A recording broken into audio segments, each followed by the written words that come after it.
We are all here. I'm from Messe München. Messe München is, we are, for those of you who don't know us, we are a global company who organize trade fairs across the globe.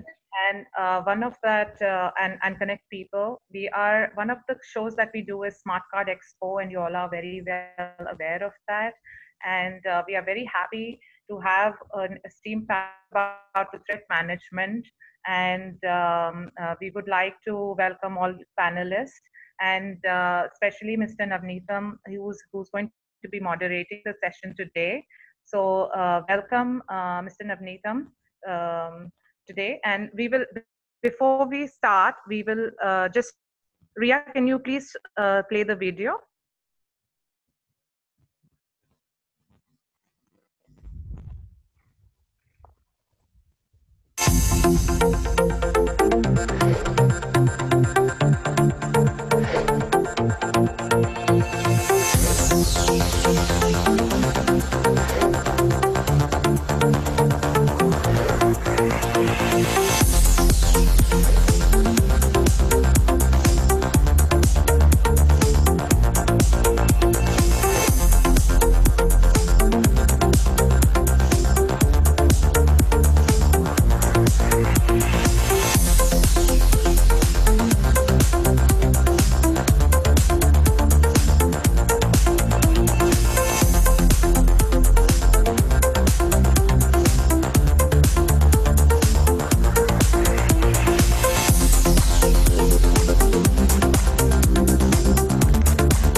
Smart Cards Expo because India is a very important market for us, and so far we have had a very good show. We have seen good interest. We are very pleased with the feedback that we have received so far, and it has been a very good show for us. We have been regularly participating in this show every year. And I think the show is good that way. In terms of our own response from the show, I think we had some good end user visits and some good customer meetings as well. So overall, I think we are quite happy with the show. We see some visible changes and some good changes and positive changes after Messe München has started organizing this show, and we feel that the way the show is being presented in the Indian market and in the global market is much more professional than earlier years. We had got some good footfall of some serious inquiries.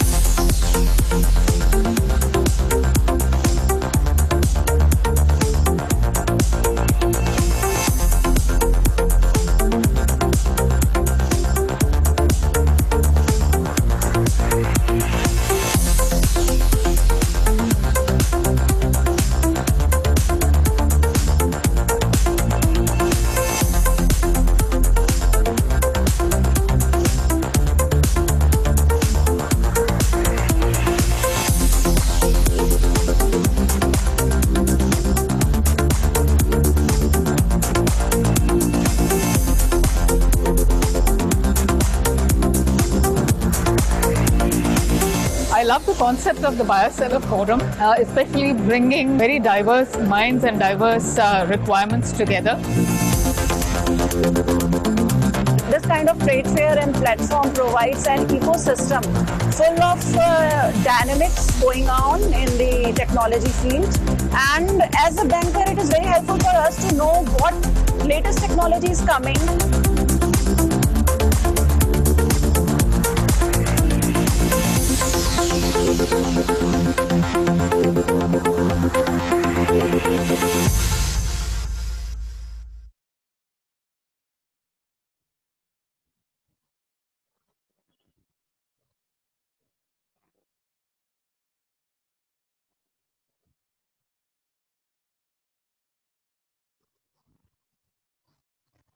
Yeah.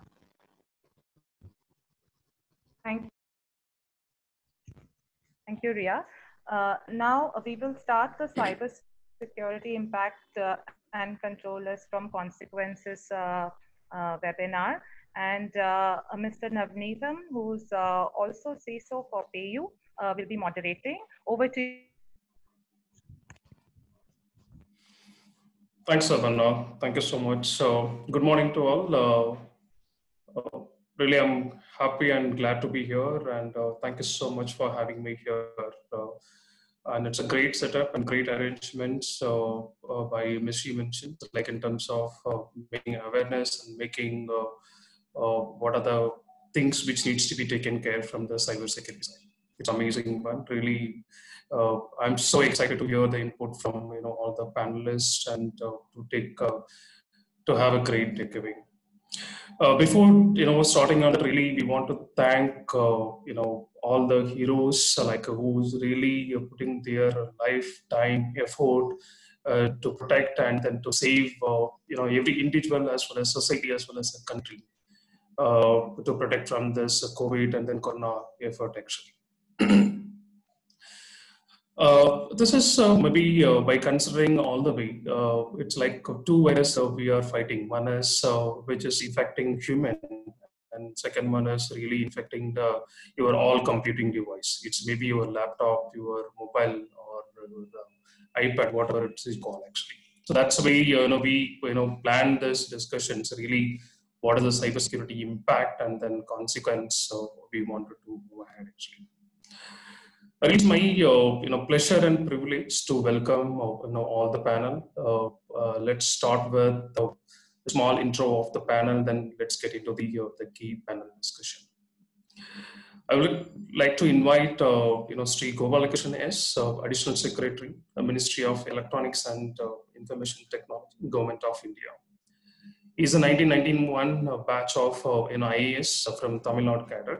And he worked with state government and central government in terms of the transport, HR comments, as well as food and IT industry. And now he's holding close to 23 portfolios of under the prime ministers, and he's taking care of the end-to-end as an additional secretary. Then I would like to welcome Mr. Balaramanan. He's a senior director and risk and compliance with the Microloan. It's close to 15 years, so he's binded with the Microloan. So the great and pillar of Microloan, I can say. And then he has interested with close to 23 years of experience. So from the cybersecurity, network security, and then cybersecurity strategy, architectures, and enforcing the end-to-end. That's why he brought the very rich and the enlightened experience to add values. Welcome, Bala. I would like to invite Mr. Praveen Kumar Motupalli.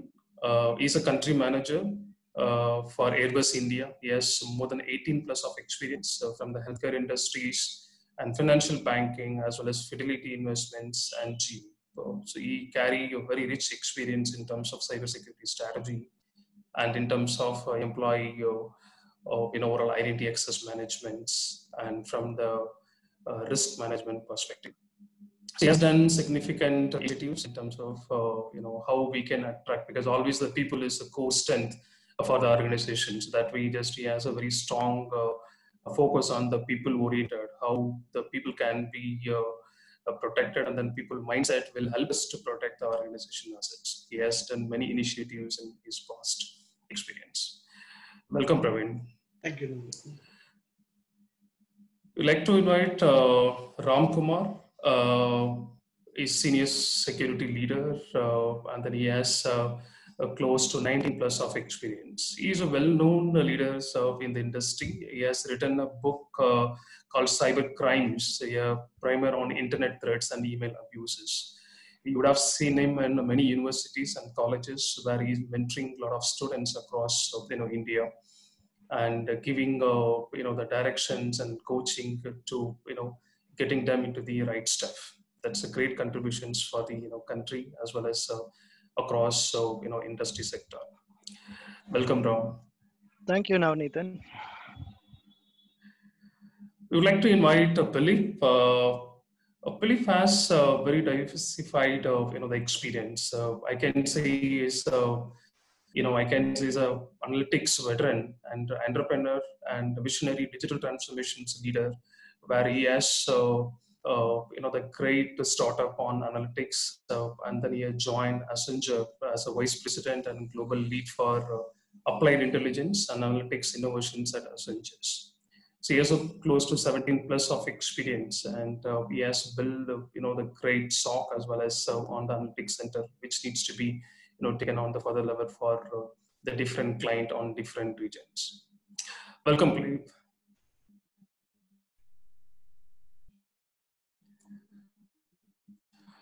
Then to release, I would like to invite Sri Sunik Paswan. He's a Deputy Director at DSCI. He has close to 14 plus of experience. He play the major role in terms of cybersecurity strategy, maturity assessments, and cybersecurity risk assessment. He was in McKinsey as well as in Wipro. He had a very rich experience in terms of the cybersecurity from end-to-end strategy and deployment. So now he is associated with the DSAs, and he's contributing on the country level across multiple sectors. Welcome, Sunit. Thank you.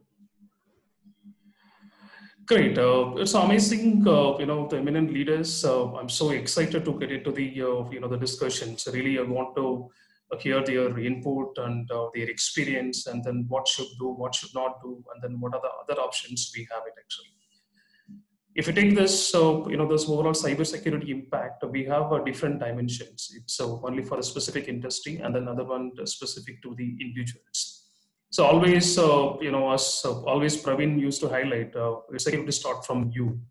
So that's a way, we want to hear input from, how the people in terms of the complete setup, right? The workforce, how it has been motivated, and then how we have effective utilizations in terms of current scenarios.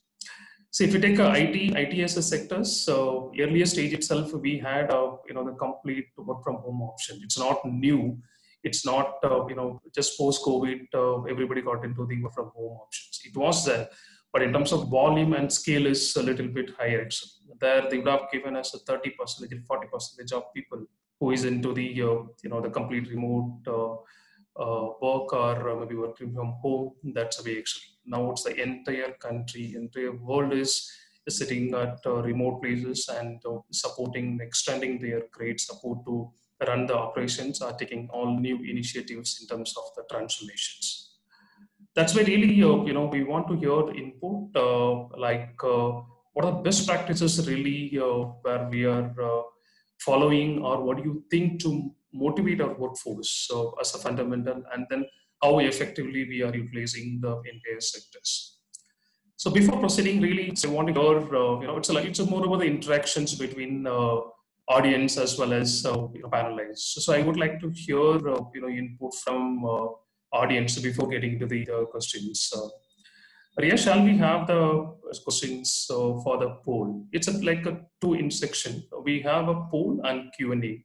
Poll will be in between the sessions where we will be seeking your input, because we want to hear your input also, because you are also one of the panel. We want to hear your input. And then second, just we want to hear your Q&A. There is a Q&A session where you can post your questions. With where are you from, and then to whom you want to ask the questions. General questions you can put it over there, but still if you feel you want to have a questions to specific leader, you can put the questions with to whom you want to get answers. Sorry, Great. I'll just interrupt you. I can see Shri Gopalakrishnan, who's just joined us. Hello. Yeah, I had got delayed a bit. Please go ahead. Yeah. Yes. So welcome, sir. Over to you, Navneetan. Great. Ria, could you please, feed questions on this? So more questions. Like because more, we are taking as a panel discussions, not only with our eminent panels. So really, we want to hear input from you also. Shall we have a questions? I'll just run the poll question. The first question. It takes 20 to 30 seconds. You can feed your input, which things like absolutely. It's like a people mindset, right? We want to hear there's a working model. It's maybe work from home or work from office, or it should be combination of things. Which is things you feel which is more effective and optimized. Because earlier stage where we used to talk about how we can do the work-life balance, right? Now it's absolutely with the family. Everybody is working with the family.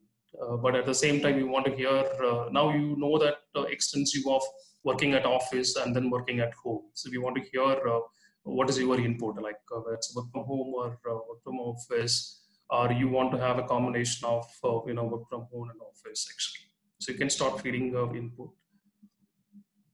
Riya, just you can engage and then you can display the answers over there actually. Amazing.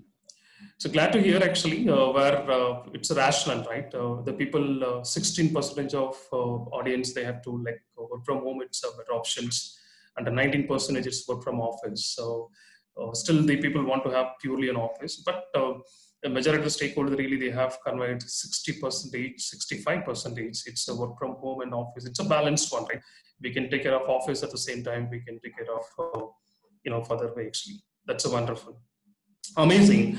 So let me get into the view actually in terms of how really we want to hear how the workforce is motivated, how we effectively are going to utilize actually.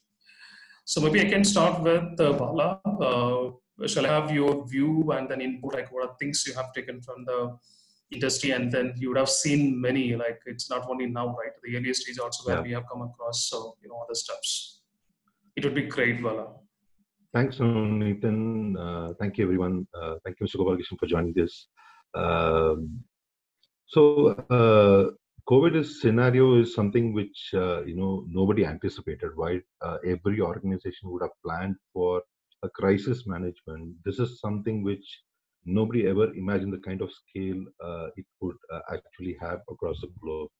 Having said that, one of the key aspects, or other two aspects, are there, which is the actual IT infra which people have to use to work from home, and to the actual employee, what is his mental ability and capability, because we never know that while lot many of them are not infected and they have a peaceful environment to work from home. But think about people who have got people who are close by who have infected. They have to stay in the same house and they have to log in. There are too many challenges there. So the mental ability of the people was very important, and that's one of the reasons why what we did was we had at least across my organization, we had a daily call with the managers, with the reportees, and we said, okay, it was not primarily about work. It was more about how are things at home, do you need help? And our team also was helpful there to mobilize certain things, personal issues to handle there, and we were able to address those concerns in a timely manner.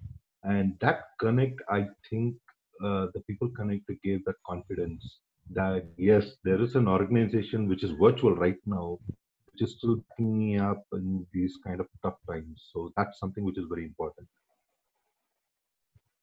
That's great, Bala. That's be taken care in all the way actually. So now to hear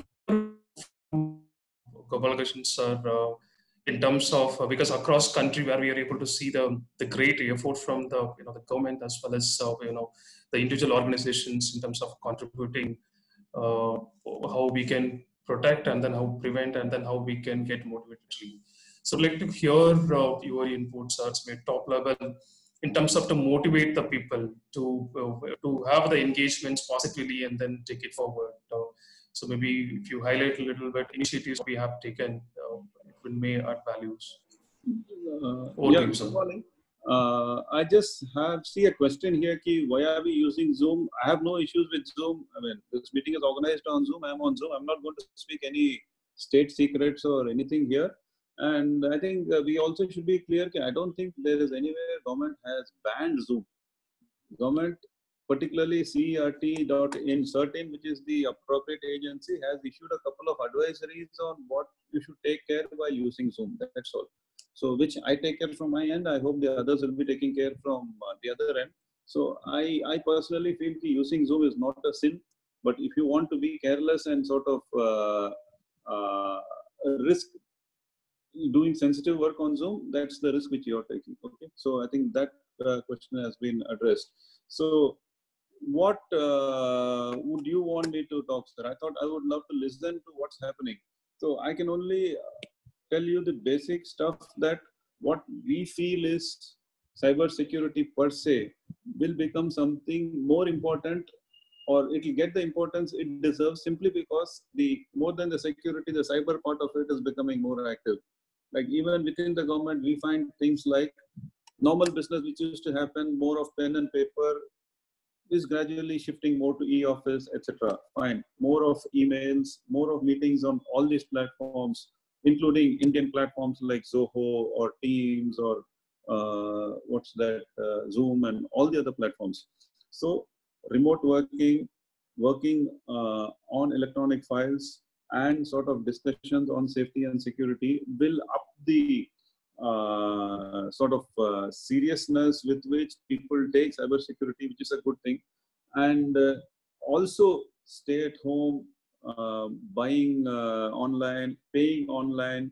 So I think those things will get much more implications on the security aspects. I mean, as long as you had a choice when you are making a payment just because of convenience or cashbacks, that's different. But today, you possibly have no other alternative except digital payments. So that explains the big jump in the UPI payments. That explains a big jump in the Bharat Bill Pay, when people paying their phone bills and current bills and stuff like that.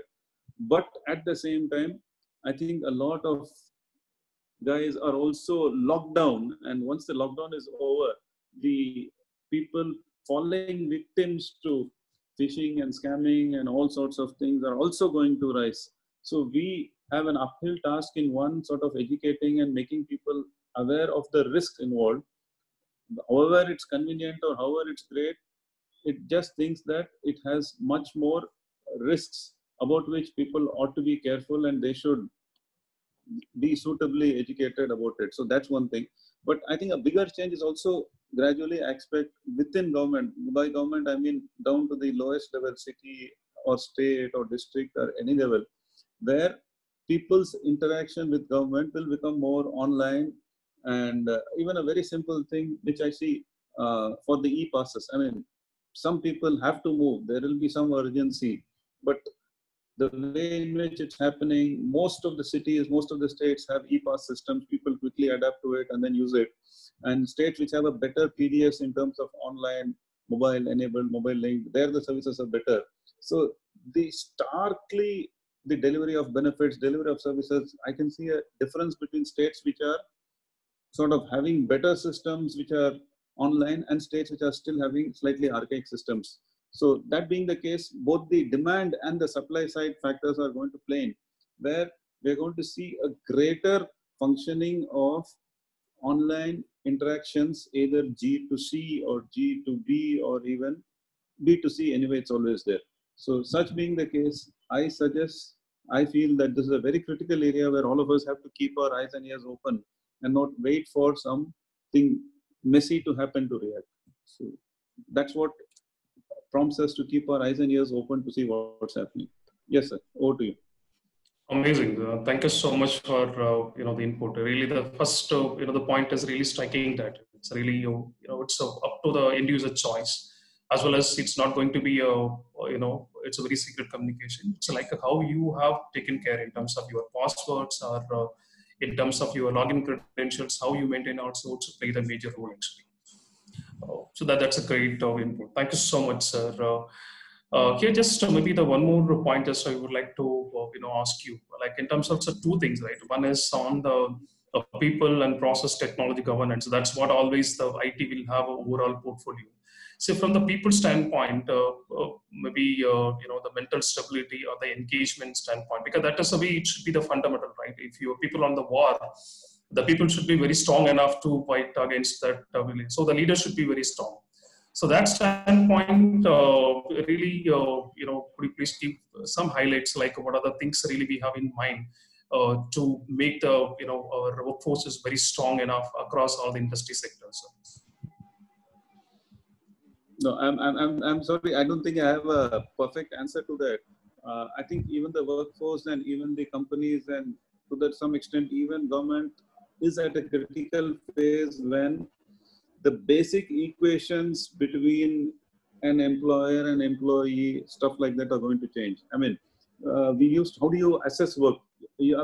Sometimes you have a very funny assessment of somebody who comes in office at 9 and goes at 6, he's working. Now, come on. The same government and the same companies are asking, okay, you go and stay at home. Now, somebody is freelancing at home, from at home. So how do you assess work? How do you assess his output? How do you assess engaging with him? I mean, a lot of stuff are going to change. I mean, I think this will be a very tough mindset for people who are accustomed to old style of working, but probably for the much younger generation Z or whatever, it may be an easier thing. So the employer-employee relationship, employee-employee relationship, I think all those things are going to change possibly significantly within the next few years. And that's where we are at it. So these are tough times even for people in government and for doing the routine sort of nature of work, which they've been doing so far. The way even that gets delivered is going to change over the next few years. So as you said, I mean, I can only agree with you strongly that there has to be greater awareness and sensitization of the employees across sectors to sort of work out this change. Amazing. Thank you, sir. Thank you so much. Really the people mindset, it's getting changed. It's not only the people, the employee, employer, as well as the government sectors, the way we work in terms of how we want to do the transformations, it's getting changed. Earlier, the people are thinking like only the ITS is where we can work on the transformations. Now it's not at all. All the industry sectors, they really picked up how we can optimize, how efficiently we can work from home, and then how we can extract the work in efficient way. That is a really awesome input. So really this input reminds one of the an example like Thomas Alva Edison in terms of his age of 67 in 1940. His factory is completely got fired actually. It's more than 10 building. It got fired actually.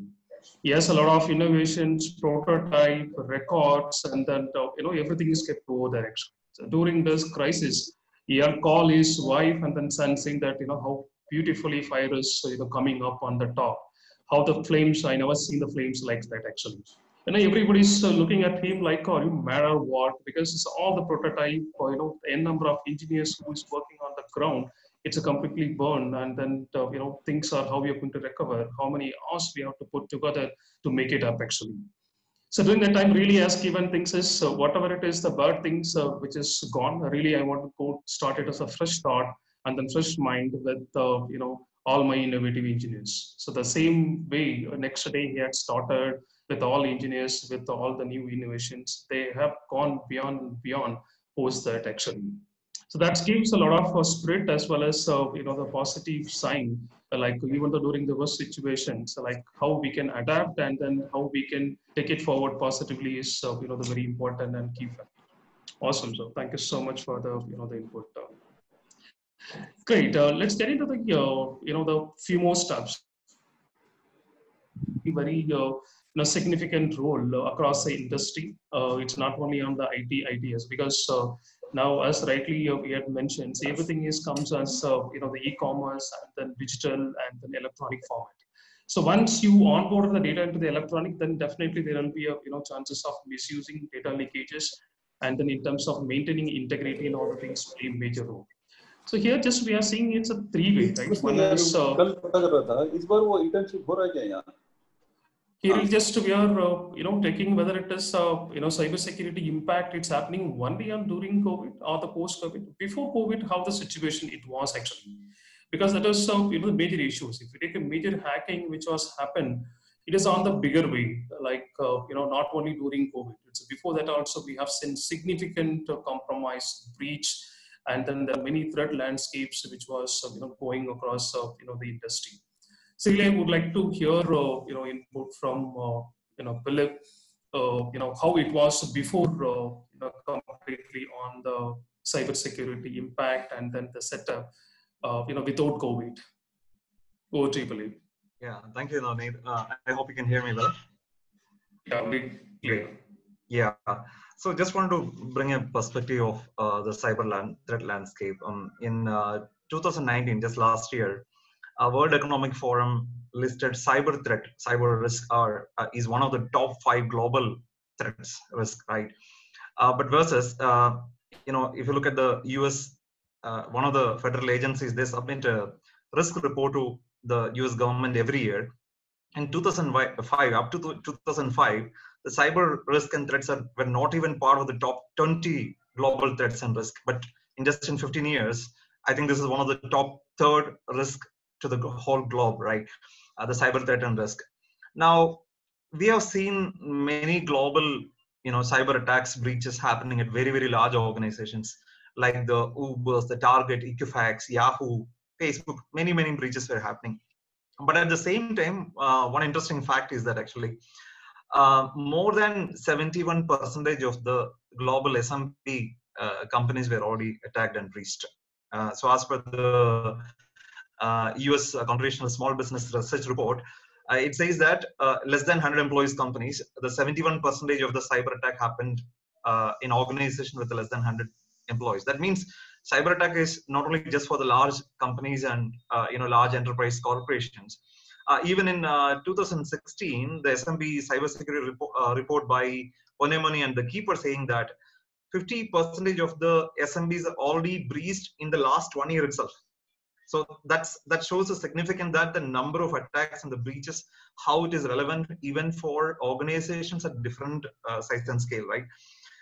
The most interesting fact, if you look at considering the COVID situation, there are certain areas which are more used or heavily used to launch the cyber attacks at every size of the segment, whether it is large corporate or small organizations, or even our individual aspects, if you look at, right?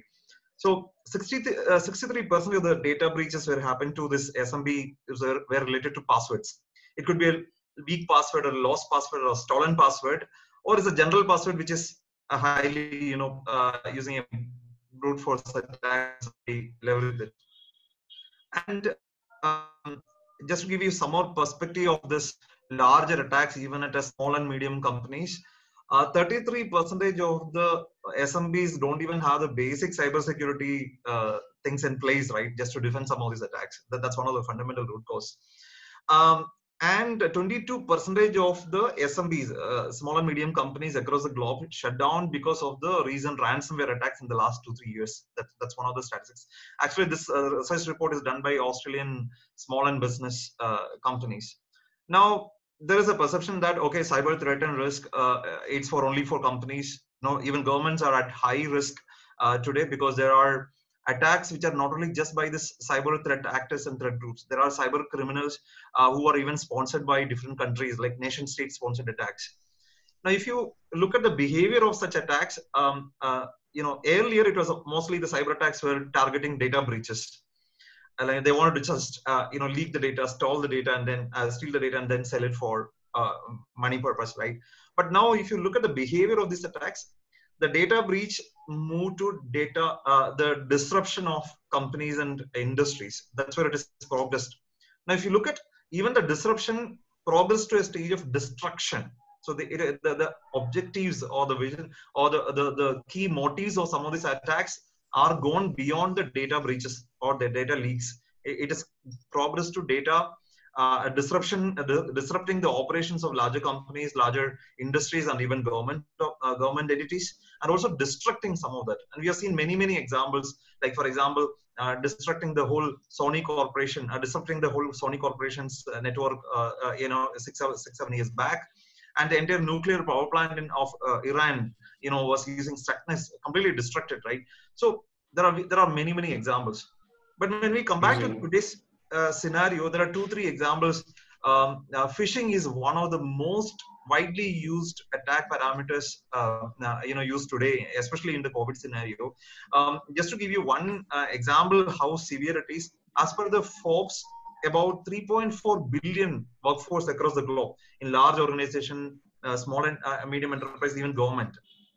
1 trillion phishing emails are sent every year. That means about 287 emails are sent per employee per annum, right? And it takes more than one email per day one employee receives. Just to kill the entire organization, whether it's small or big or even large enterprises, it all takes one simple clicks. So that's the stage where we are Absolutely. living. Yeah, yeah, and Absolutely, believe. Yeah, believe.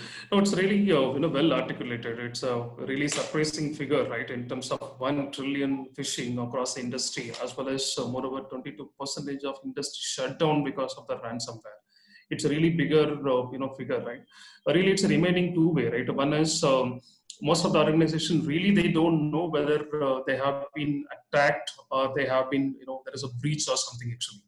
It's a very less people of the less number of organizations they really they know they have been attacked or they have been there is a breach across organization. Thanks, William. Thank you so much. On this statistics as well as insights, really it's exciting. Thank you. Great.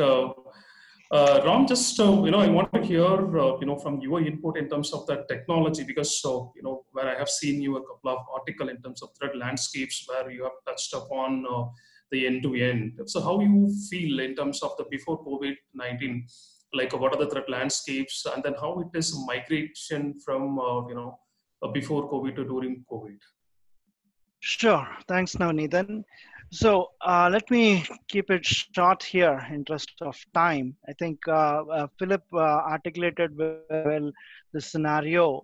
So from an organizational perspective, I wouldn't say it was all hunky-dory for cybersecurity before COVID. We also had challenges in terms of budgets, resourcing, the right kind of staff, and how to scale. So I'm sure you would agree when I say that the economy was already slowing down before COVID happened. And many companies were taking a relook at the cybersecurity priorities and budgets. Of course, the compliance-driven companies are a different ballgame altogether. I'm just talking about the general set of organizations. Now, cost optimization was key in getting value from security initiatives. And for compliance-driven security initiatives, they are non-negotiable. But others were always looking at cybersecurity to protect their data, protect their IP infrastructure. And the biggest worry was about the disruption of delivery of their business operations, and also reputation risks. Though when COVID hit us hard, we hurriedly moved from cost optimization to drastic cost reduction. So today, in the post-COVID world, the technology landscape or whatever roadmap we had no longer holds valid. We'll have to refocus and see what is more important. Now, the threatscape, as Philip articulated, is very varied, and the motives have changed. Earlier, it was just for data breach, but today it is rivaled by the motives are just to disrupt the business and make them stop the operations. Okay, and we have seen the usual phishing attacks have gone, have spiked, and the scam mails, COVID cures, all these things are happening. And also malware in terms of remote access trojans and ransomware attack. We have seen how they have been very debilitating.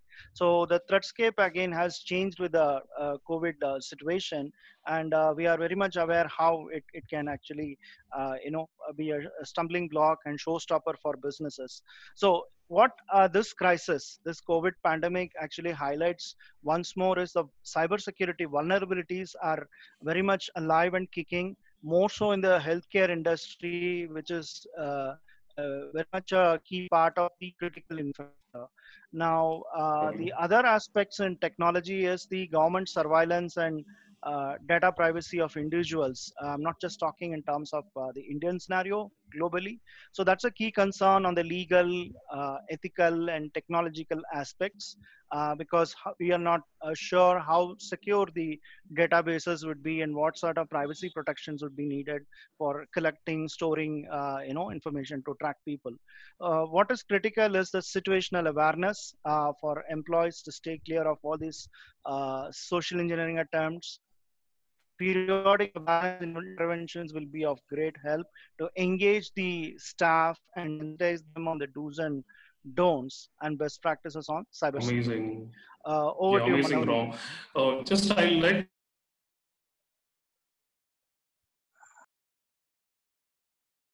a very key point is you really refocus is very much is required. I mean, it's not only focus, right? Really striking the move which needs to be taken care from the end to end. Great, Ram. Thank you so much for the insights. Ria, shall we have the questions? The poll questions before proceeding further, as well as we'll answer a couple of questions. Great.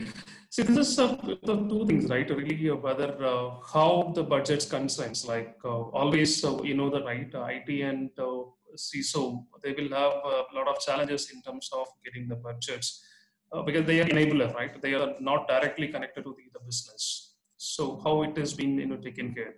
So really, you feel there are concerns, of course, post COVID also. Like you can feel your input as yes, no, or maybe partially I feel there is a constraint, or definitely you are strong enough, definitely there is no constraint at all because things are people have seen and then really they need a lot of attention more than on the cybersecurity. Please, Ria.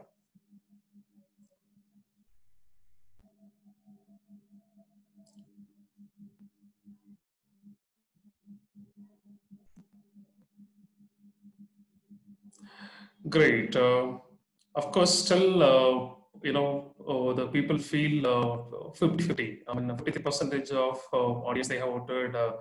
Partially, there will be a budget constraint. Actually, I think looks like it's still the people have a perception the constraint will be there actually. And then very strongly they said yes, 37% there is a constraint more there, and then 4% they have voted as it's no, there is no constraint. And then not at all very confident on the budget concern is it's close to the 5%. Great. By covering this, there is a couple of questions, right? Really, the people wanted to know during crisis, during COVID, what are the things needs to be taken care as as end users or maybe as a family, as this organization. Because the earlier state, if you talk about, always we talk about as an organization. Once you got into the organization, what are the things need to be taken care from end to end? How do you protect your laptop? How do you take care of your source code? And then how the perimeter, gateway, just we're talking about all things. Now it's went beyond and beyond, right? Really, we want to protect the home network also, your mobile. So from the attack starts from that standpoint. So really, I would like to hear input from Sunil, his experience on that, as well as he's working with, DSCI, and then where he had a multiple, the input and stakeholders across industry. So it would be great to Sunil, if you give me that during crisis, really what are things needs to be taken care from cybersecurity standpoint, and then what are the takeaways, which needs, because really I wanted to hear, from the individual person what things needs to be taken care, maybe as a family, maybe a kid, or maybe as a parent, like what are things needs to be taken care, and then as an organization, what needs to be taken care. It would be great. Both yeah. you. Thank you, Navneetan. So I think it's a very valid question, and I'd like to answer this question by dividing this into three categories, and the classical ones are people, process, and technologies, right? And before I even get into my answer, I just want to start that, believe it or not, this is a zero-day attack on human life, which means that no one was prepared for the scale, right? Which means that it has the inherent challenge. So number one, let's pick up the case of people. So the number one challenge is the mindset challenge, lack of awareness challenge. And then the scale at which we are working from home is a big challenge, right? So those are the typical challenges that I see from the people perspective, whether from the end user or the family perspective, right? Then the challenge comes from the process side. We have been testing our BCP DR plans. We have been writing contracts, signing agreements with the vendors. But had they taken this scale into account? Now that was as a challenge, because it was only after the lockdown happened, companies really came to know whether their BCP plan is being successful or not in execution. And then the technology was again a challenge, right from procurement. We have been hearing from CISOs from around the industry that they were not even, some of them were not able to get the desktop in their homes. So there was the procurement challenge, then there was scalability, because VPN was one of the source through which, or advisory through which we should be connected to the external world. So VPN posed a challenge, the stability particularly. Then there was challenge on static IP, because there were government regulations around static and dynamic IPs. And then one interesting challenge that grew was because of our dependence on collaboration tool, right? There were a lot of security threats that came into. So now the question became, how do I choose my collaboration tool? Because that's the lifeline of the organization. So those were the challenges that I believe came up when the lockdown happened like 7 to 8 weeks back. Now, coming to the recommendations point of it, and really the key takeaways, like you said, from people's perspective, I would say awareness is very important, right? The moment you get an email, it's good. Before you even open the attachment, you should get in touch with your IT admin and make sure that this is a legit email, especially if it's coming from external unknown person, right? So that kind of awareness is very important. Now, from process side, I would say, BCP DR plan could be revisited. And now that we are nearing the phase where the organization will plan to get its workforce back, really we should be testing our BCP for post-COVID situation, right? And there are 3 scenarios I personally believe is, one is the virus is contained. So what should be the action, which means your 100% workforce is coming back. And how should organization be prepared now that these machines are out of patches for 7 to 8 weeks, right? The second scenario is that the virus reoccurs, which means that after opening of 2 to 3 weeks, probably there is again a motion of lockdown, God forbid if that happens, but there's a legit chance of doing that. And finally is, what if the pandemic escalates, right? So this situation will go on for a few months. Are the companies prepared for that? So that's the process angle that organizations should be prepared for. And finally, the recommendation on the technology front is reimagine your architecture design, right? On-premise probably is not a good option anymore. Cloud, movement towards cloud is important. Even thinking from zero trust architecture point of view is important. Then the issue that I raised, government is really helping. NASSCOM and government are working together on the DOT advisory on static IP, and there are a lot of relaxations being given to the organization. So organizations should understand those advisories, should be on top of these advisories and really implement them for their workforce. So those are kind of recommendations that I have for during COVID-19 situation. Great, Sunit. Great input, actually. In addition to Sunit, the thought, there is advisory notifications, post this session, so MMI team will be sharing like what are things do's and don'ts during crisis. It's maybe organizations as individuals. In addition to Sunit point, really, as I have highlighted initially, there's a two-way, right? How we are going to protect your home network also, it's very much is required. It's maybe your router interfaces, like whatever the interfaces you have it, like SSID, how confidentially you have configure the passwords. That's very important. It's like, just where we can do the wire driving on the neighbor. It's like a next, like nowadays apartment and all, once you sit on the park, you can access more than 100 IDs. It's like, it's absolutely reachable. So how secure the secure ID, SSID is very important. Not only that, second one is in terms of the routers, right? The routers, which is what you have at home. It's maybe the XYZ vendor, but the passwords will be admin 123. Still, we can go and check it out. It's a very fundamental passwords. If you have, may not be the SSID leak out, right? If you have a basic router switches, maybe your home, my home, and maybe higher technologies type, where we have done the demonstration with one of the CTO. It's 1.5 lakhs employees is running, where we have taken his router, very simple, just few minutes task. It's a admin 123 is a password where you're able to change and then see this SSID password. I'm also one among their network, and then where you're able to see on the same peer. From there, wherever he log into the VPN, from the VPN tunnel, I'm able to land up on the respective organization. So that's a way now everybody has to think not only the organization protections, like because it starts from you and then your home. That is an insight. Now, really, I want to hear input from Praveen. in terms of post-COVID, because now we are facing a lot of the vendor dependency and then compliance issues and then other major the complexities. So post-COVID, what do you think actually? I mean, whether all the people can start resuming day one, or how the technology is going to be receiving? There will be always a spike, right? So what do you thought experience on Praveen? What is the idea be taken care? Yeah. Sure, Navneet, thank you. Just one thing, all the points what I'm mentioning is my personal view and does not reflect any organization or organizations. And I have a very lovely panel, and thank you, Gopal sir, and lovely audience. So post-COVID, the main thing now 3 months we have been accustomed to the masks and sanitizers. So most of the questions which are there about masks also is that we are enforced now digitally also to mask our passwords.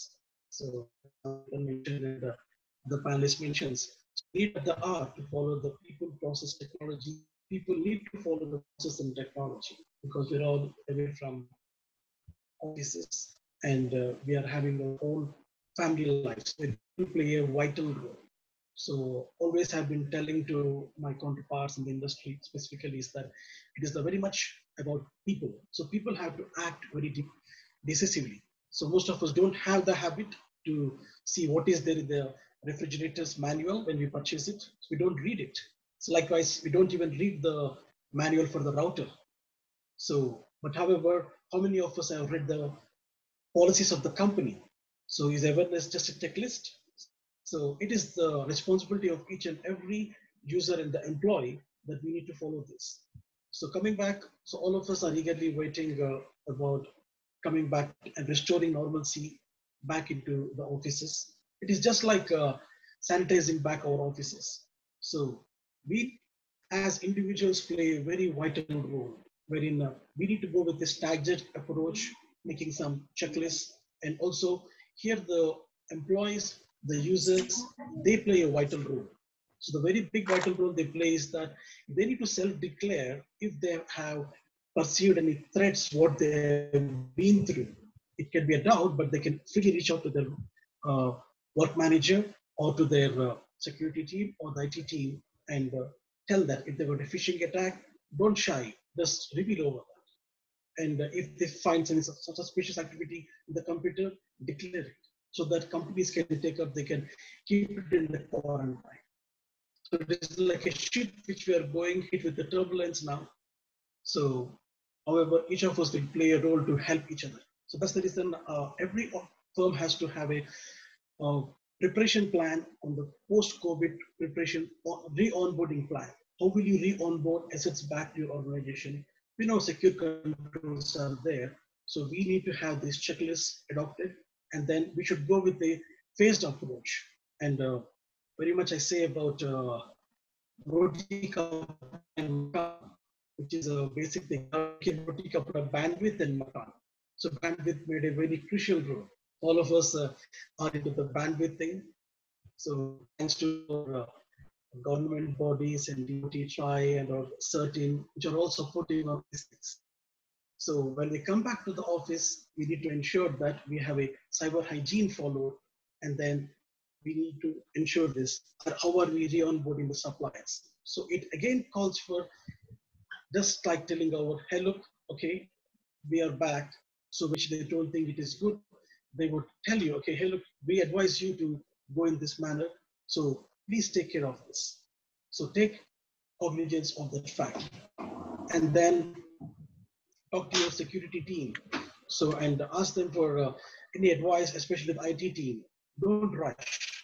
So should you have any VLANs? Should you put computers in the quarantine or you, so that you can sanitize them and put it back. So overall, the best practices and hygienes are very much important. There's no rocket science, as all of us are knowing. Cleaning our hands has become more normal for the 2-3 months what we have been followed. Okay, putting up a mask has become a new habit. So these are all basic things. So just follow the basic things. Check your company's process and policy. Ensure you follow that, and whatever the government is saying to follow that, what is certain saying, what is meaty saying, also try to adopt all those principles and have a proper checklist in place. Thank you very much. Amazing, Praveen. So well thought. So first one is it should be on the phased approach, right? It should be very clear in terms of, let us take, you have 10,000 people. It's not like all 10,000 people onboarding the day one. Really, we need a priority, like who's facing the issues on the laptops or maybe the headset, or it's maybe any application. So really, we have to identify it in terms of who is facing and then who is really in need to, come back to office. That things it's very much is required. Thank you so much, Praveen. That's very important stuff. Is really, not only this organization, as well as not only on this employee, right? There is a very bigger play in every organization that's a third party. Because they are the one, it's like a hidden mode, but absolutely they are the backdoor for these organizations. Even one of the questions also, asked like, how can we outsource your things to your security services or maybe other things to the third party. Really, I want to hear input from Bala, like how this overall the vendor management or third party management, what are the due diligence which needs to be taken care during post-COVID, as well as maybe you can give a little bit glimpses on earlier stage how it was and then how it should be taken care. Over to Bala. Thanks, Navneet. One of the key aspects when we are outsourcing any activity, just ensure that you have an offline copy of the data within your premises, at least on a periodical basis. The vendors might be taking a backup, everything is fine, but God forbid, if they are subjected to any kind of ransomware attacks, then your data is at stake and they are connected to an environment, it's even more vulnerable. So the first and foremost thing is, as part of your crisis scenario or anything, please ensure that you have an offline backup ready for all your critical data. Irrespective of whatever architecture you have, irrespective of whatever measures you do, whether your systems are patched, not patched, jo bhi hai, because security is as good as your weakest link. So let us not take a chance here, because just 2 more tapes would not have, that could save the entire organization. Why not do it? Is the point. So that's a main thing where it culminates. One is the data. So see what kind of data vendor has got. Where are they storing it? The second part is the access. How are they getting into your system? If they're operating on a silo, that's a different thing. But if they're going to connect to a network and they're going to do something, then how are they going to connect there? So you can't intrude too much there, but at least the hygiene part of it, like your access, multi-factor authentication and privilege access management, I think that should take care of certain things. When we say multi-factor authentication, while it's not only for partners or vendors, even for internally, my serious recommendation is do not enable multi-factor authentication token code to be received via email or SMS, because that is already, which is on your laptop and could be compromised. Phone, SIMs, you don't have any control, anything can be done. The best thing is either do a callback or look at the code on the mobile app. Do not enable SMS or do not take the code on email, at least for the critical servers. That will really help, because I do know certain organizations which got impacted with that. Fortunately, the impact was not too high. So basic hygiene stuff, whatever we do for the our own organization, I think that's the same thing will go back to them also. The emphasis is offline backup, because nobody can be sure that we'll never be compromised. So that's a important point, I would say. Great, Bala. It's a great insight, right? It's very much as even the people always thinks it may not happen for me, right? That's what it is. The two-wheeler and then in terms of four-wheeler driving, like always the people will not be. It's like may not happen for me. My road is not, prone to happen accident. That's the perceptions everybody have it. But as rightly told, we are not sure how things will come and where it is comes if it is an online. It's always good to have your clear, offline backup. If anything goes wrong, how it can be taken care. It's like how you're taking the insurance. Really, we are not foreseeing anything, right? But however, we are taking our prevention steps and all the things and all. And the next very highlighted point is like in terms of email, SMS, your multi-factor authentication is very much required. That's no second thought. but it should not be again on the same compromised element, right? It should be on the separate mode. That's well said. Thanks, Bala. Thank you so much. Riya, shall we have another two set of questions? Really, we want to hear the input from audience on cybersecurity impact on the things. Shall we have a next questions or as a poll?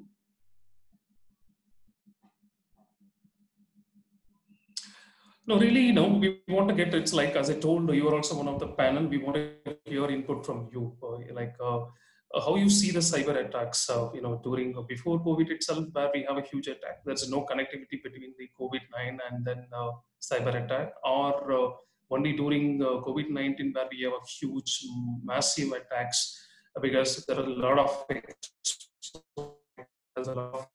vendor got exposed in all the way. Or do you see, as Praveen had highlighted, you have taken the system to home, because most of the organizations, they have given a system to home. The system is not patched, or the system antivirus is not updated, they are not part of the domain, or they would have injected their USB and then other devices, they would have browsed and other things. Its systems absolutely out of control. So do you think it's like a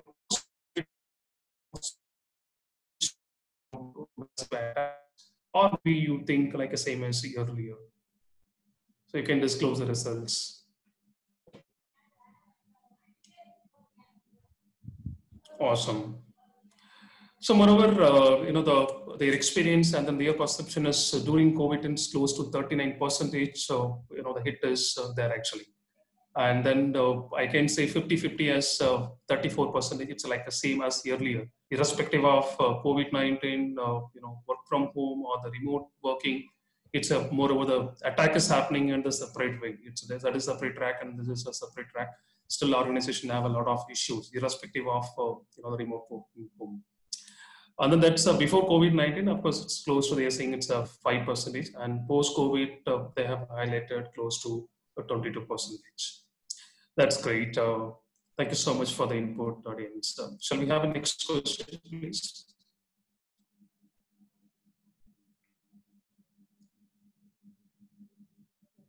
That's the interesting questions. This is most of the organization they face it, right? You would have seen the commitment. If you see there is a breach, there is a violation, or something has happened during that time, always the leadership will give a commitment. Yes, what are the budget you wanted, what are the tool you wanted, what are the process you want to optimize, go ahead and do that, hire the people. But when you go for the budgeting, then you can see the the different phase or the different input, because already they may be in tremendous pressure to optimize the cost and then other steps and all. So what do you think from your perspective? What is the level of support you may get it from your CIO and then CEO or maybe the CISO, the post-COVID? Because really the people will understand definitely to add value. So if you have the more concerns, or already they are cutting down the business, right? Sometimes cybersecurity may not be the significant contributions, or they may think really I want to focus on the business, because business itself dying over there actually. So what is your input?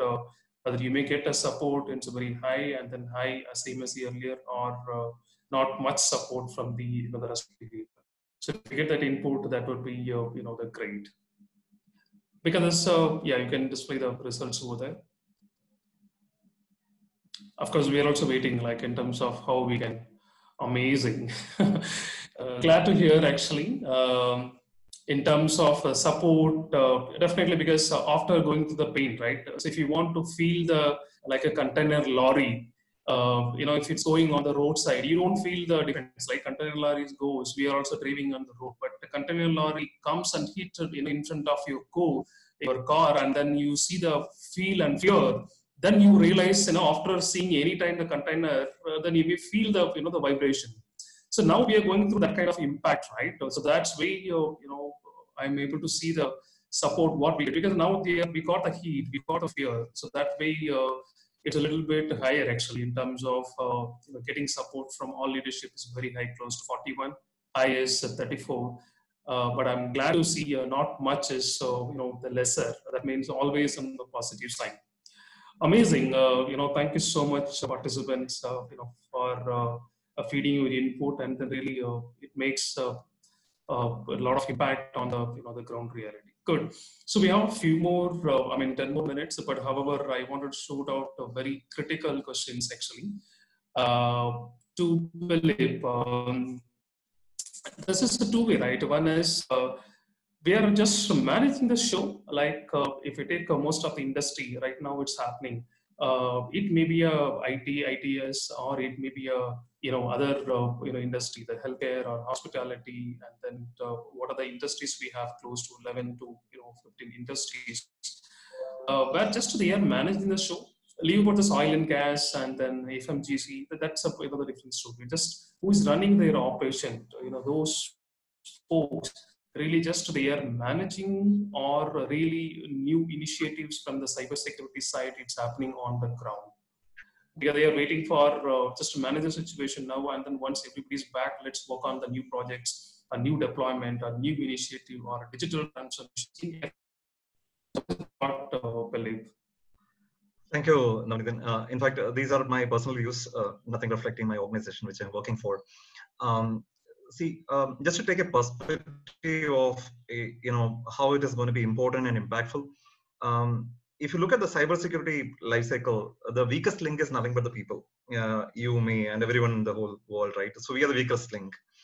And as per the McKinsey and the Gartner report, we are going to live in a digital ecosystem which is going to be connected by 50 billion connected devices.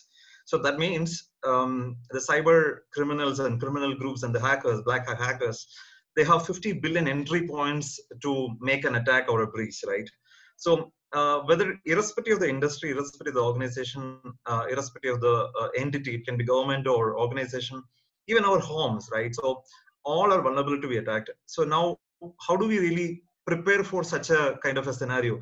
As I think Bala was mentioning, it's all about 0 days, right? So even COVID is kind of a 0 day.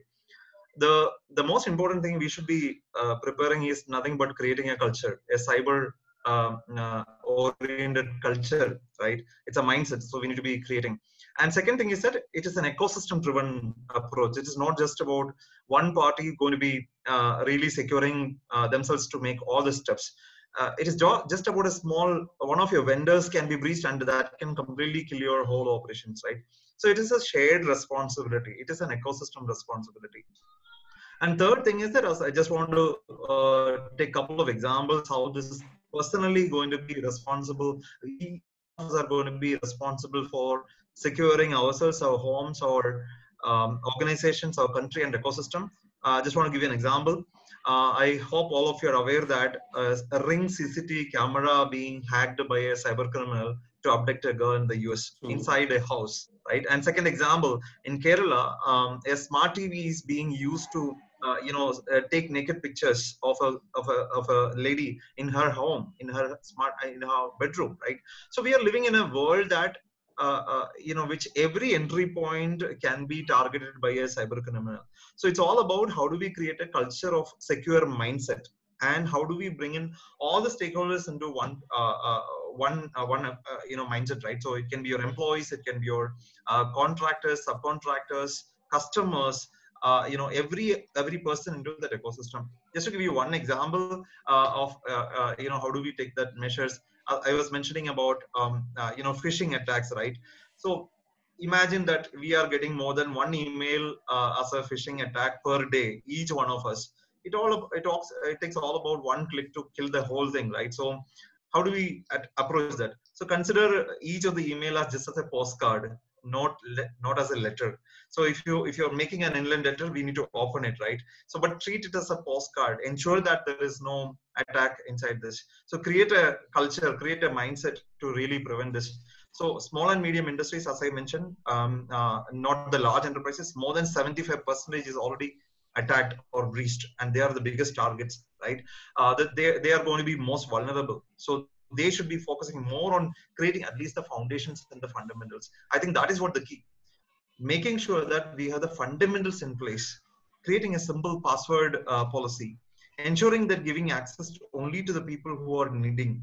As I think one of the panelists mentioned, right? I think Ram mentioned that how do we keep our backup of the data, especially in terms of a breach. These are something which are very, very fundamental aspects which we are most of the time we are missing, right? Clicking on an email or an attachment without understanding whether it is a potential threat or risk is very, very simple and fundamental.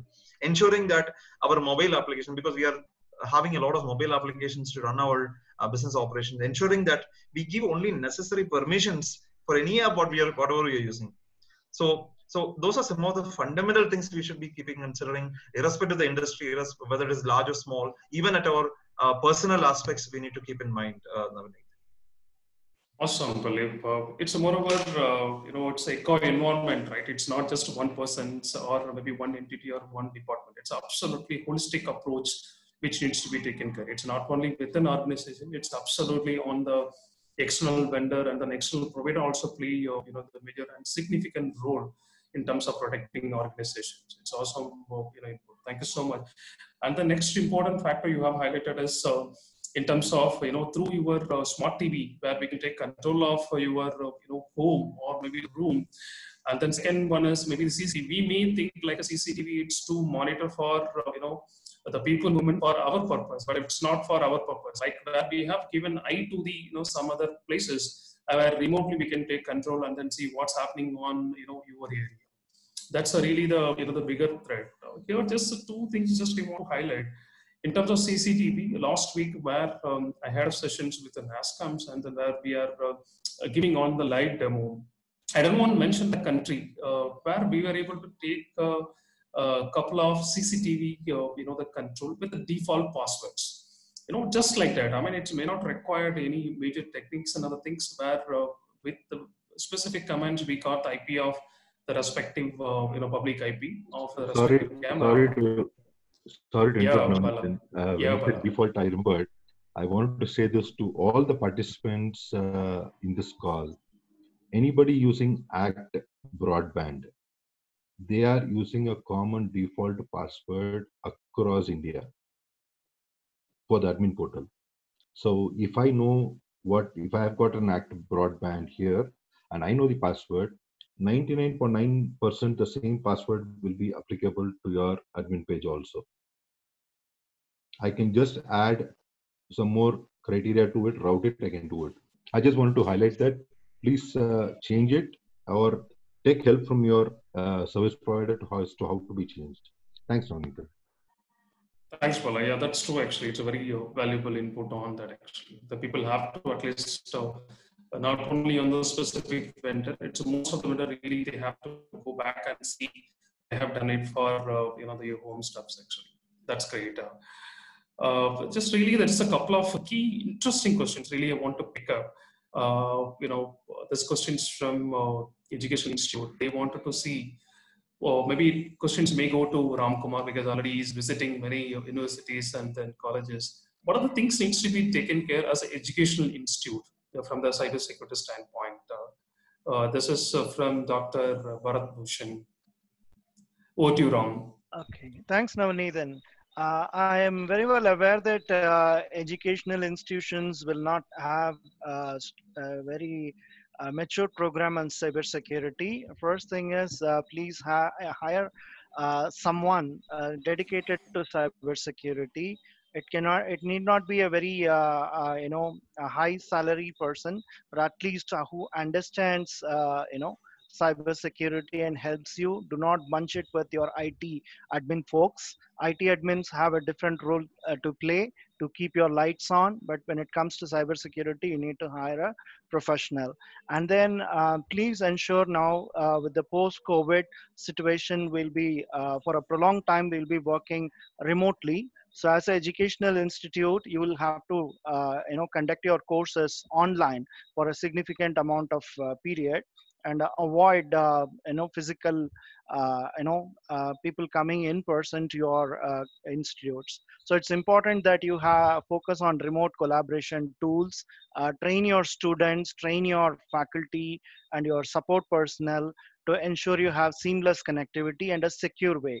So have a VPN server, ensure your connectivity happens through that, and have the server hardening for them. Your security pro should be able to fix that. and please ensure that your students are adequately, informed about the do's and don'ts as you configure your server and the way you work, way you connect, and how you will be, logging out. All the basics you need to put in place.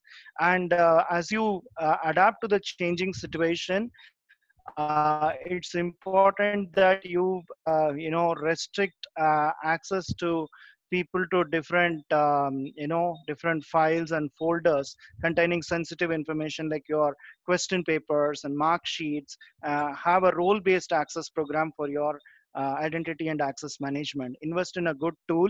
It need not be fancy or expensive. There are a wide range of tools available. Do your research and invest in that. And for people who have access to sensitive data, please invest in a multi-factor authentication solution. So please make note of the points that I just explained, and then start your research and get going. That's in short from my side. Thank you. Awesome, Ram. Awesome. It's a very crisp and then, yeah, please. Sorry, if I'm allowed, I just want to add one point Sunil. that Certain has issued the advisory for specifically for education sector just 1 week back. So probably I'll also suggest to go on Certain website and download this. But I think Ram's answer completes all the facets that I have gone through so far. Amazing. Thanks, Sunit. Anyway, just end of the sessions, we'll be broadcasting your DSE report as well as a Certain, the connect also, so that the people may not lose the focus. They'll be getting the input actually. We'll ensure that. Yeah, thanks, Sunit. Highlighting the Certain. The next important, the wrong questions, wrong input, whatever it is, it was amazing one. It's reminded one of the phishing. It was happen actually. The phishing, it may not happen from the external domain or the external vendor. It's absolutely, if I compromise any of the HOD or maybe a VC or maybe any leaderships, from there I can send an email, right? If my vice chancellor send the email to all the people, everybody out to see and open the email and then content, right? Where we have seen the scenario. Last week, I was listening with one of the VC where really they come out with the major issues. I don't want to disclose the university, but however, the things is your credential also needs to be protected. It may be the end users, or it may be the lab technicians, or it may be the the VC. Because always the phishing will not come from the external domain, right? Absolutely, maybe I can compromise your account. I can send as a genuine. The people may think it's a genuine content, but they can't, flip into the different, So that's the way the phishing is, or the mindset is absolutely different where it goes and other people. Philip, I probably one I would like to highlight on that is that there is a new model evolving called zero trust model. Right? I absolutely, you cannot trust anybody. Yeah, we can trust people, but we cannot trust the systems, right? I think this is where the importance of zero trust model is coming into very, very effective. I think all of us have to, whether it is a cybersecurity practitioner or a department head or even as a citizen, when we are connecting to the digital ecosystem, I think we should be having a zero trust mindset. Absolutely. Yeah, that's well said, actually. That's definitely needs to be taken care from end to end, not only technology, from the people perspective also. That's great, Philip.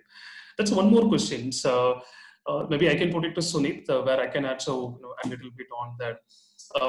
There is a lack of security force, right, across the industry. Like from the country-wise, what we have taken, maybe as industry-wise, what we have taken to increase our security force. We have taken this. Maybe I can add a few values, right? NASSCOM has formed a new group called Future Skill, where they are developing. The 2025 on multi-million, the skills needs to be developed, and then they are working the very clear portfolio on in terms of cyber defense, in terms of compliance, in terms of audit, in terms of overall gateway level.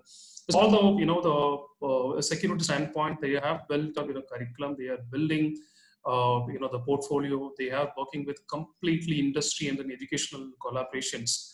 How effectively we can feed the input to the all the audience, as well as how we can upskill, reskill, and then cross-skill people to make the the workforce is a little bit the higher level when compared to the other country. That initiative is already taken. Of course, with the post sessions, if you want any other things, we're be happy to share where we can engage you to the next level, on the workforce enforcements as well as the engagements. Sunit would like to add anything from the DSA standpoint? Yes, just a couple of points that, like you're aware that DSCI closely engages with the cybersecurity industry, right? So there are many advisories that we have published after speaking with CISOs from various sectors, various organizations. So I think that's a good starting point, and these resources are absolutely free, and they are not, they are DSCI's, material in consultation with the industry. So that brings the best practice and best people together to come up with such advisory. That's number one. Second is that we have our special CCITR lab, which helps in forensic activities, and that's a very important point that I'm sure the question might have come to you, but I just wanted to highlight that the question really is that, okay, I can prevent it, I can do my best, but what if the attack really happens, right? That's the question in everybody's mind. So I think it is important to report to CERT-In, because that's the nodal agency for us. Immediately report to CERT-In, and the performer is given on their website, and the best practice for security reporting is also shared by CERT-In. Second is we need to also involve the enforcement agencies upfront. And many organizations, especially the small ones, are really scared of involving an enforcement agency. But just think from a point that we as an individual, as a non-law enforcement agency, we do not know which are those evidences that we need to protect, while which are those that are important for forensic activity. So definitely involve your police station, or the special police station, as it is called in some of the states. And these are some of the initial steps that you should definitely take, and CERT-In and law enforcement agencies can help you out. So those are like 2 points that I wanted to share with you guys. Awesome, Sunit. Just to add one point here, that is where the opportunity for all of us from a cybersecurity as a career option, right? How do we build a large force of cyber army who can help us to be protecting the whole ecosystem, the country, and the people and the organization, right? Cybersecurity Ventures done a research, and they predicted that 3.5 million, that means about 35 lakh cybersecurity professionals are required by 2021. And today, if you look at the unemployment rate for cybersecurity professionals, it's 0. That's what I've seen. Just to answer that, what is the opportunity it is opening up for all of us from a cybersecurity as a career perspective? Well said, Philip. The very important point is in terms of unemployment is 0, right, on the cybersecurity. Really, we need the people. Only thing is in terms of a scale, in terms of quality, in terms of in-depth knowledge of the fundamental. It may not be on the top level, right? Really, most of things in cybersecurity will go wrong as fundamental. Even though we have all the due diligence X, Y, Z, but loosely connected fundamental is the the major stuff. Thanks, Philip. The one more interesting questions, like in terms of cybersecurity cultures, right? Now we are talking about as a policy process and all the things and all. How culture needs to be framed, or how culture needs to be revamped across organization, across the country. Maybe I would like to hear input from Praveen, because where he has taken a lot of initiatives. So love to hear your input, Praveen. Oh, no, thank you. So yes, a very wonderful point called culture. Culture is so cyber culture. I think I'm losing your voice, Praveen.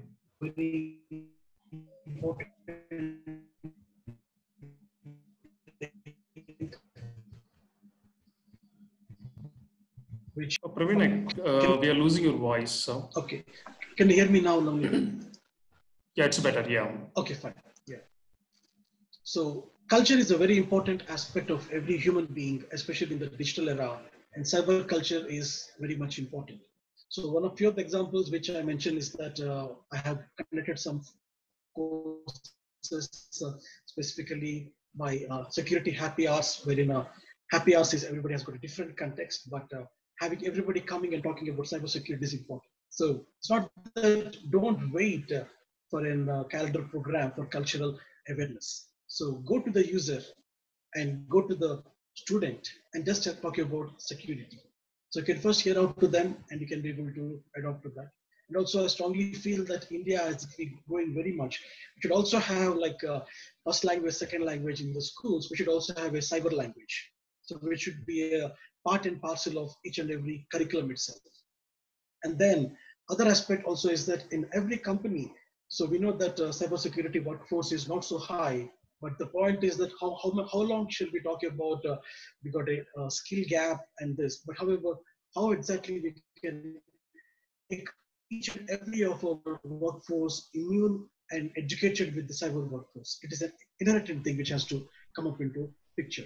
And also, we should also have something called as the digital patrolling. Digital patrolling, like we have got the beat constables who are there in every street who are there. So they also need to be educated by cyber security because the cyber crime has increased so much. So the cultural aspect has to give a new paradigm is what I would strongly emphasize about. And it's a very wonderful audience with wonderful questions. And what is the takeaway we take up is that all these points, what we talk about itself is a cultural thing where we need to adapt and follow that. Thank you very much. Absolutely, Praveen. Thank you so much. So really the cultural fitment, culture, embodying culturing with the organizations very much required. And then indeed, most organizations, they are doing very effectively. Not just, naming up, right? It's really, people should not feel like where we are doing the security jobs along with their day-to-day job. That's the way they should, take it forward. Amazing. We'll take it up, maybe we can respond to the over email. We are happy to answer, really exciting due to the time constraint and other things. We'll take it forward, but just I'll answer on the random questions. Like a couple of things they have put it as, what is a career mapping, and then how I can have a more experience on the cybersecurity. This is where we have a couple of serious plan with these organizations where we will be having a multiple sessions with the Meshi mentioned. Like down the line, you may hear a few more input, a few more serious to take it forward. So now just really on, as a concluding note, just I want to hear as a summary for the 20 seconds from each panel so that we can conclude and then take it forward. So maybe shall I start from Bala in terms of 20 seconds of your thought and then takeaway and then to move ahead. Over to you, Bala. 20 seconds is too much of a time. Okay. As I told before, there are only at least hygiene factor, I would say two things. Enable multi-factor authentication wherever possible. Number one. Two, please ensure that you have an offline backup of your critical data. Irrespective of whatever controls, wherever you are, whatever you do, please ensure these two are very, very important. To a certain extent, yes, these can be, these can actually help you in the long run. So I would say that to COVID, whatever happened, it's a huge blessing.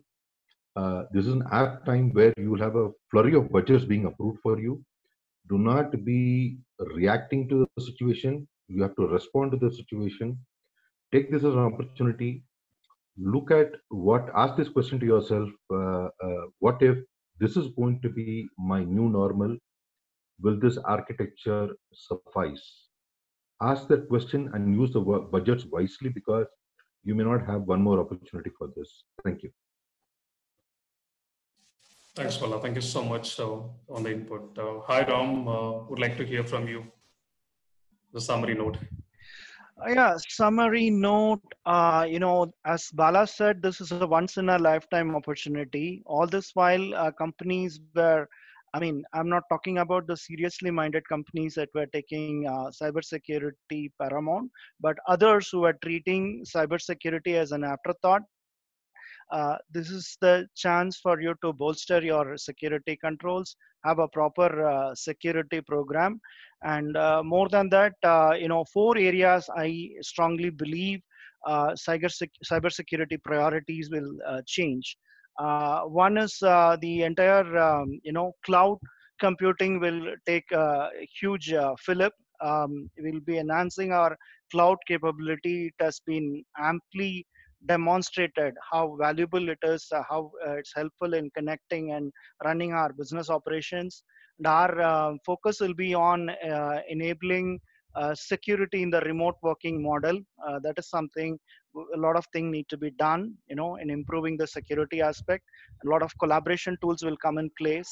And post COVID, or even during COVID, we are already seeing how companies are taking up, looking at business continuity seriously. Earlier, business continuity was always given the short shrift, not anymore. And as a domain itself, it will see a major revamp to factor in the new realities, right? And for sure, pandemic planning will become part of our BCP, and we'll be training our workforce how to work remotely. Many companies, including TCS, have already signaled that they are ready to work, enable people to work from home, and that's a huge thing. The other two areas are capabilities in terms of cybersecurity incident management, how we detect and how we respond more effectively. New tooling or shorter processes, reorienting our security staff, and agility to handle cybersecurity incidents will become key to handle cyber attacks in a very smart way.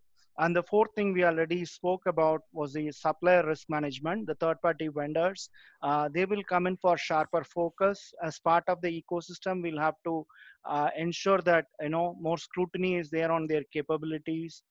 Stringent clauses on data security and SLAs will come in force. Auditing on cybersecurity program of the suppliers will come in focus, and also their BCPDR capabilities. I think these four areas will be focused more in the post-COVID world. Thank you. Amazing, Ram. Thank you so much for summarizing. Actually, it's a very crisp and really it's a great input also by covering the 360-degree. What do you, Philip, on 30 seconds? Yeah, thank you, Navneet. I would like to summarize in three areas. One, as you rightly pointed out, it is a culture and the mindset. We need to build that. And how do we build that? It is nothing but practicing. And how do we practice and where to start? It is nothing but starting with the fundamentals and the foundations in place, right? Either by having a simple policy, making your passwords are protected and changing very frequently. You are taking backups. While being very careful in clicking on links and opening attachments. So these are the fundamentals and the foundations. Now, the third point I would like to highlight, it is not just protecting me and my organization, my family alone. It is a shared responsibility. It is an ecosystem to be protected. And we all have a huge responsibility to work together to make it protect and safer, right? So three things. One, build a culture and the mindset, practice the fundamentals and the foundations, build on there and start from there. And third one is a shared responsibility and work together and stay protected and stay safe. Thank you. Amazing, Philip. It's really the shared responsibilities, very important point. Really from the not only the cloud, right? It's maybe the vendor or it's maybe the employee. It's absolutely wherever you touch, it's the shared responsibility.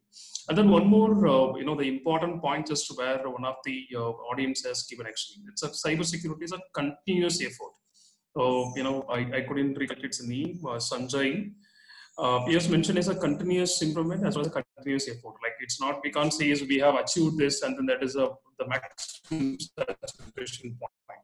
It will be keep moving, it's keep evolving, it's keep upgrading. That's the way the cybersecurity going up. Praveen, over to you to have the summary point. Yeah, thanks, Navneet.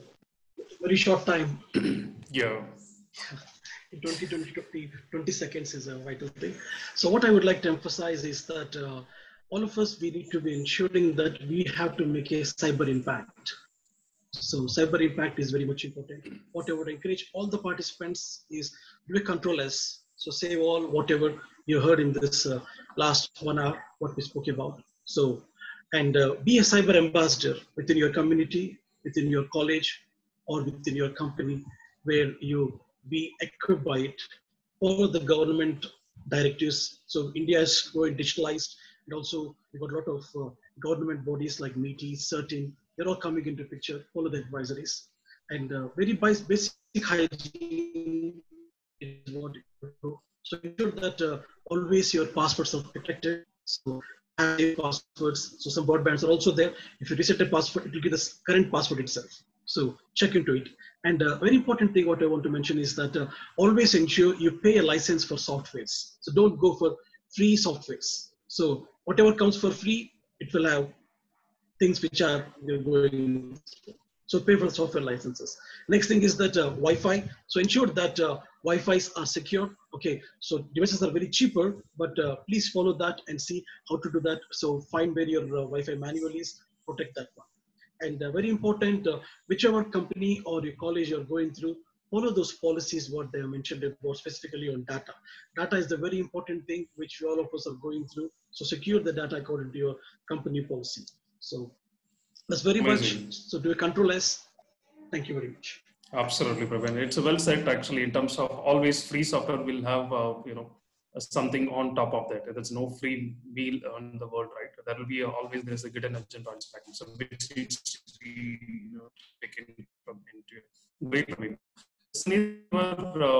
Conclusion points like to. Yeah, sure. I think my colleagues over here have already covered most important points, so I'll just take 10 seconds. Again, under two headers. One is the end users. Be aware, spread the awareness. If you know something about cybersecurity, spread that awareness to other colleagues, right? Be involved. That's the second point, which is not just within your organization, but also with the community, CISO community, or the industry bodies that are there near you. Just get involved in spreading that awareness. From the organization point of view, I think this is the right time to think about post-COVID. How are you bringing your workforce back? So start thinking about the plan right away. Do not wait for 17th May or whatever the extension, if there will be any, right? And then think about the architecture changes that you want to bring in your post-COVID environment, be it zero trust, be it blockchain defined perimeters, or any emerging technology that you want to bring in. So yeah, those are few points that I wanted to sort of leave.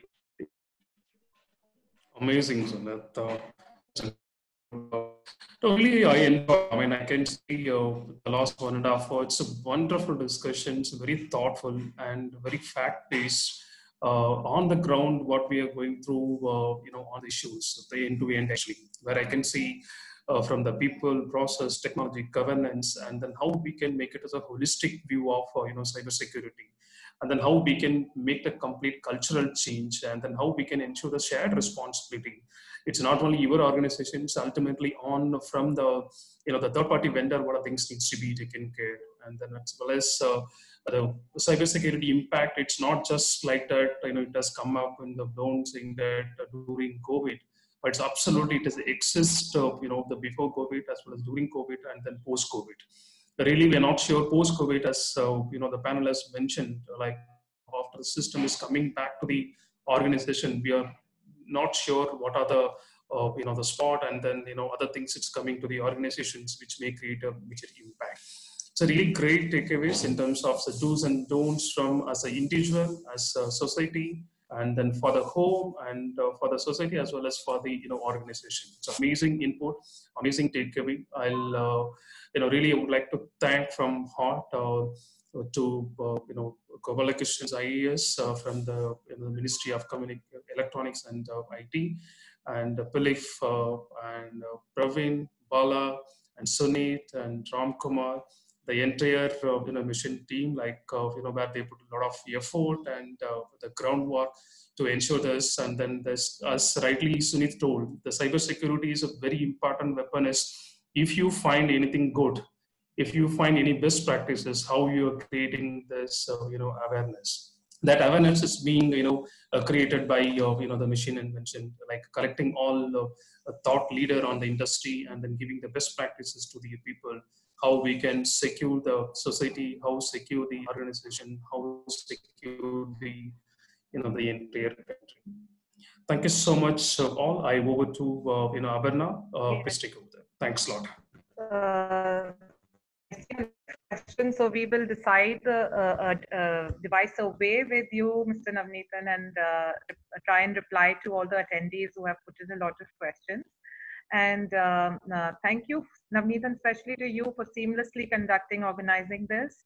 And of course, to each one of you, Mr. Varghese, Mr. Motupalli, Mr. Ramanan, Mr. Pava, and of course, Mr. Ramkumar, for taking out time. And for me personally, it was an amazing session, lot of takeaways, both personally and professionally. And we will lot of takeaways also, I think, for the attendees. Thank you. Stay safe and stay healthy. Thank you so much. Thank you, Sharon. everyone. Thank you, everyone. Thank you, Nonithan. Thank you. Bye. Bye-bye. Bye-bye.